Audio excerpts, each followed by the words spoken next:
Alright, so that did turn out pretty good. I don't see any flaws with it so far, but I'm going to go clean it up and then we'll see.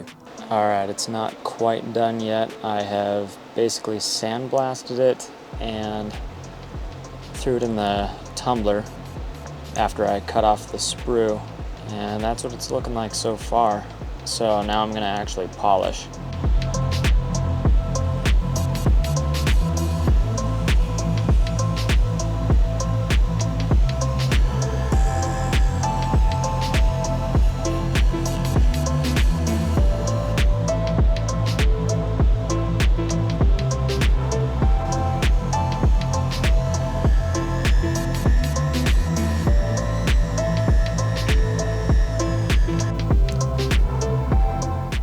Alright, that is mostly done. We just need to polish in the crevices and add a gem and we'll be good to go.